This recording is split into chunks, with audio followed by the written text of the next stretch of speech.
Start now. Don't wait until you have it all figured out.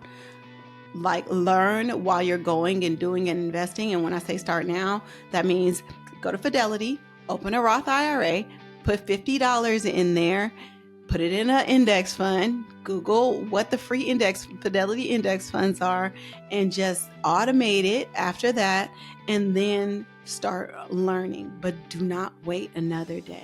I love talking about increasing your net worth. This is our barometer for wealth building success. Today, we're going to speak with an investor who has grown her family's net worth to $1,051,000 by 44 years old. Naseema McElroy is our guest today. Naseema is a published author based in Northern California. She's the founder of Financially Intentional, which is a platform about personal finance and living life intentionally.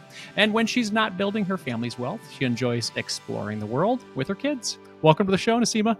Hey, I'm so happy to be here, Andy. I'm glad that you are here. Thank you for sharing your transparent story with us so others can win like you have with your millionaire victory. Congratulations, by the way. Thank you. Let's talk about your backstory. Looking back, what was your motivation for building your net worth in the first place? So it was really just getting my finances together. I was making a lot of money as a labor and delivery nurse for many years, but didn't have anything to show for it.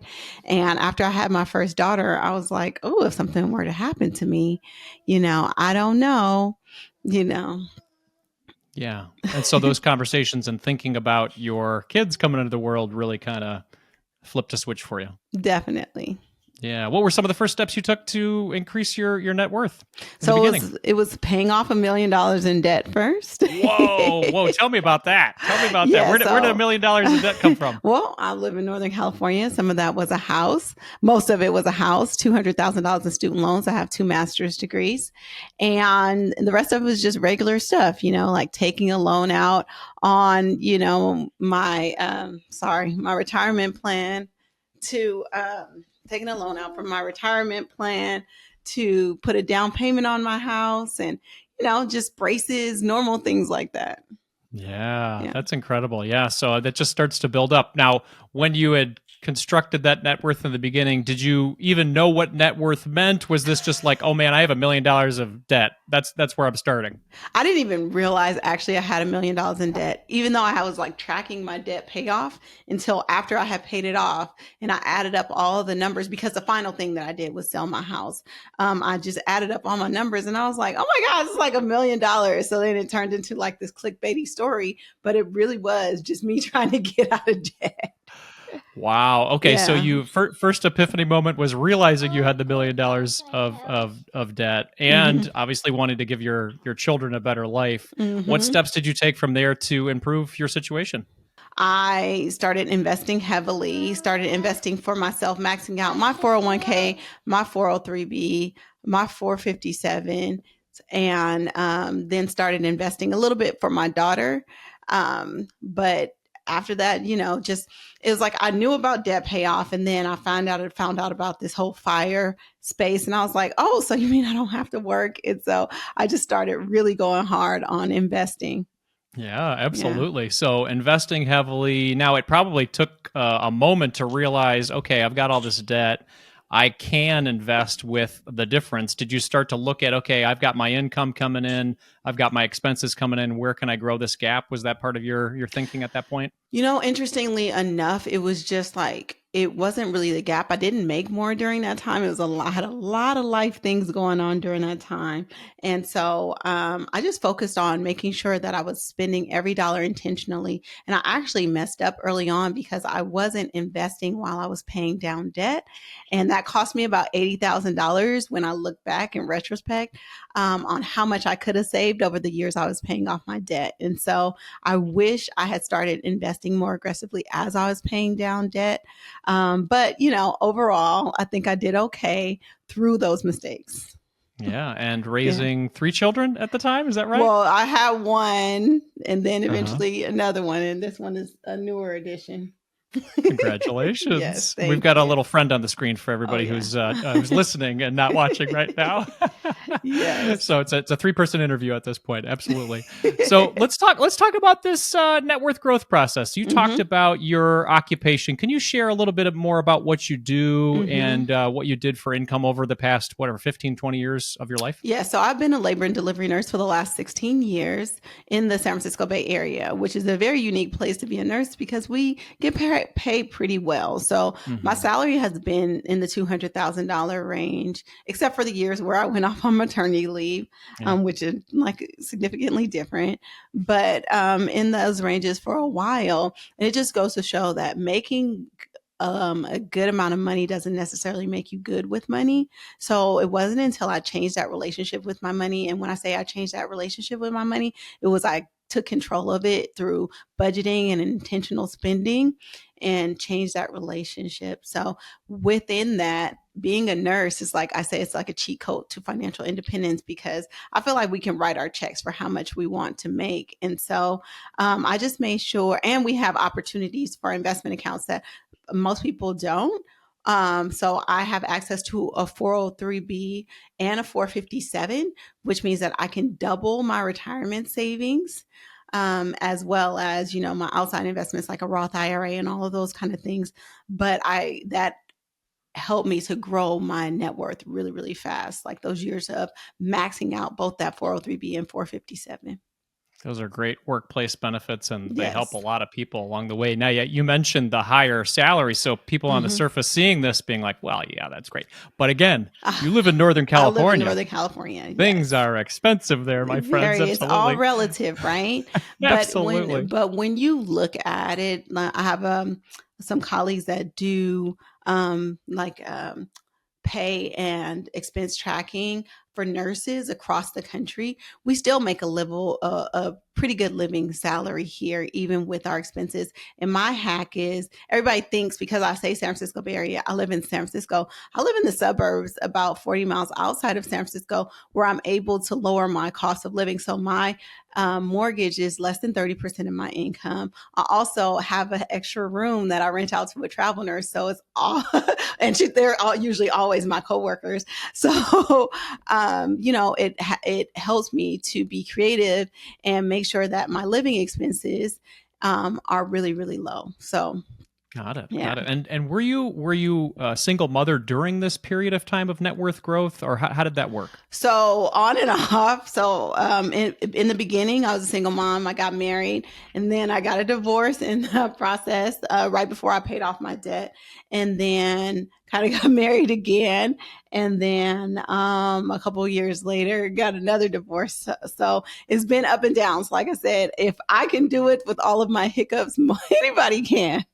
Absolutely. Well, Yeah. divorce is sometimes a part of marriage, and that happens to a lot of folks, especially through the journey. But raising 3 children, is it three now? There's Children? 3 girls now. Three Yep. girls. Oh my gosh, yeah, that's a lot, especially with all that you've done with building your wealth and Yep. going along that process. Because as we know as parents, there's no day off for None. parenting. No. No, look at that smile. She says, "Yeah, absolutely, absolutely." Well, let's educate people on the specific net worth. Can you talk Uh-huh. to us about your assets? Just help us to break that Yes. down a little bit.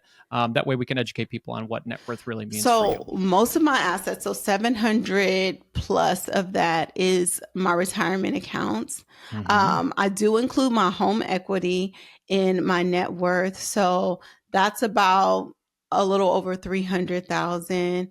So that's the majority of it. The most of it is my 403B is my highest, then my 457, and then I have a 401k from another job. And I do also include like my kids have stuff, so that's all included in there because it's the family net Nice. worth, right? So I my love that. daughter is 11 years old, and her net worth, if I just take her chunk out, is about 120,000. Wow. So And then yeah. in that, is that Hmm. 529s, So things like about that? 80,000 of that is a 529. And then she has Roth 401k because she does, I'm sorry, a Roth IRA because she does work in my business. And then she has a custodial brokerage account. And in their custodial brokerage accounts, usually I invest in index funds like 99% of the time, but I give them like $20 a month to invest in like whatever they think is hot, like their Roblox stock, they buy that, and they compete, like the 11-year-old and the 6-year-old compete on monthly returns just to teach them to be owners. And crazy, I was looking at that Roblox stock and she bought it and went up like 600%. Fun That's fact. great. That's incredible. Well, the Yes. amount that my kids play Roblox, I'm sure they're holding up that stock pretty well. Absolutely. Oh my God, I That- didn't know it was so crazy. oh, it's everywhere, man. Yes. Absolutely. Wow. Hmm. So help us with the home value. So the home value Hmm. is what then? So people can So do my home the subtraction. value is in the Okay. $900,000 Got it. range, and I owe about 400,000. I mean Okay. 500,000 on my mortgage. And the good thing is I got my mortgage in like 2020. So I got one of Oh. those 2.85% Oh, rates. wow. And Under so like, 3%. yeah, so then when you think about like the national average for a mortgage, and like I said, we live in Northern California, everybody's like, but your mortgage is probably like $1 million. It's like $3,500 plus. I mean, minus what I charge. So, Yeah. That's incredible. yeah. That's incredible. Hmm. That is like gold, especially if it's in California too. So Yes. many puns intended there. So we talked about liabilities. Any other debts besides the mortgage then at this point? I do have some business debt. And yeah, a lot of debt just around growing my business and educational stuff. But other than that's pretty much So it. I don't so that's not usually. factored into your personal mortgage then. That's more of the business side. Yes. Uh-huh. Okay, So, got it. I'm sorry, that's not factored into your no. personal net worth. It's more on No, the no, no. big business I side there, do right? include that. Actually, I've Oh, included it is. everything Okay, into my personal net worth. So, like got some of it. that business debt is what takes away from all of that. Excellent. Yeah. Okay. All right. Hmm. Well, thank you for breaking that down for us. Of I think that math course. problem can help a lot of people. We'll try to visualize it on the screen for our YouTube viewers to see Yes. that breakdown a little bit. But that's where it comes from, everybody. This is how you can get $1 million net worth, and a lot of it comes from investing early and Yes. often and taking Yes. advantage of your workplace options. It sounds like. So let's Yes. talk a little bit more about this generational wealth side of things. I've really Hmm. enjoyed following you on social media and how you're teaching your daughters the Hmm. importance of, as you said, being an owner. Yes. What are your plans right now for generational wealth for your children? A lot of it is education because you can give somebody some money and they can just blow through it. So a lot of it is like helping them, making them work in my business and understanding like where the money comes from. And then also like when they get money, like that it's important not to just spend it. So for birthdays, holidays, we ask for contributions into their either retirement accounts or for them to buy stocks in their brokerage accounts. And then understanding like spending habits and not like just buying things just because you can. Like it goes down even to the chores because they hate cleaning up. And I'm like, well, the more toys you get, the more you have to clean up. And they're just like, okay, let's just cut it. Those are But great or life they just lessons. leave it at grandma's house. There you go. There you go. Grandma can hold all the stuff. Yes, Absolutely. yes, Well, you yes. mentioned that they work in your business. That's Mhm. super unique for a lot of people who are listening right now because you mentioned that they were younger. How does that work? I do it personally too, but I thought Mhm. I'd ask you from your side. So there's two ways you can actually do it. You can actually employ kids in your business and give them a salary and use it for your own like personal income tax. I personally don't do that. What I do is I just give them money, and then they therefore have earned income, and then they can contribute to a Roth IRA. So what they do, the work in my business is, if you've ever seen any of my Instagram reels, or if you've listened to my podcast, my daughter's voices are on my podcast, and they are prominently featured in a lot of my reels. And so, for tax purposes, if they like, do you work? Yes, I'm a child actor. I work for my Yeah. mommy.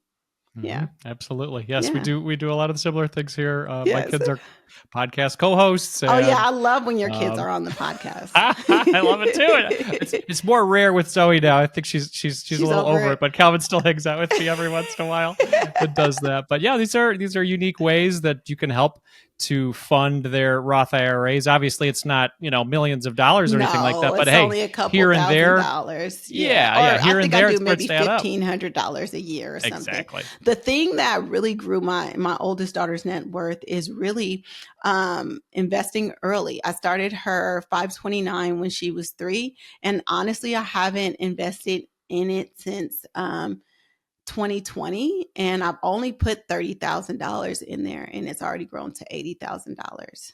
So, like, that is the beauty of starting early. And I think people think it takes a lot of money. It does not take a lot of money. If you can put aside 50, $100 every once in a while, and then just make it a habit, then it grows really, really fast, especially if you're starting at such a young age. That's incredible. That's like Coast Fire 529 style. I like it. Very cool. You start Exactly. early and just let it cook, and then you'll get there. Yes, I love that. yes. Very cool. Awesome. Well, somebody's listening and they are very excited about your story. They're very inspired. You've grown your net worth to over $1 million by age 44. What's one piece of advice that you would leave to them as they're getting started on their net worth journey? Start now. Don't wait until you have it all figured out. Like, learn while you're going and doing and investing. And when I say start now, that means go to Fidelity, open a Roth IRA, put $50 in there, put it in an index fund, Google what the free Fidelity index funds are, and just automate it after that, and then start learning. But do not wait another day. I love that. Yeah, just like she's telling her kids, everybody become owners as soon as possible Yep. because that's Hmm. how wealth starts to build and diversify with those index funds. It just makes it easy and it can start as soon as possible. Yep. Naseema, you've got some great content out there where people are learning from you. Where can they connect with you and learn more from your advice? Mostly hang out on Instagram at Financially Intentional. I also have the Financially Intentional podcast, which drops every Thursday.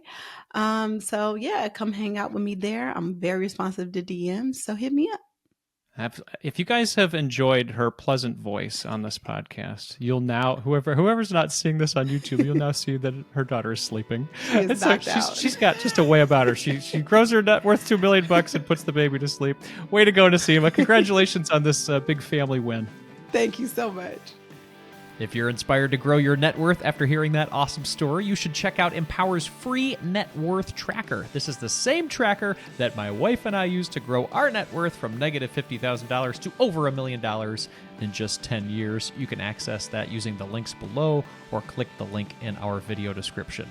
If you want to get inspired to grow your net worth even more, check out this next video coming up.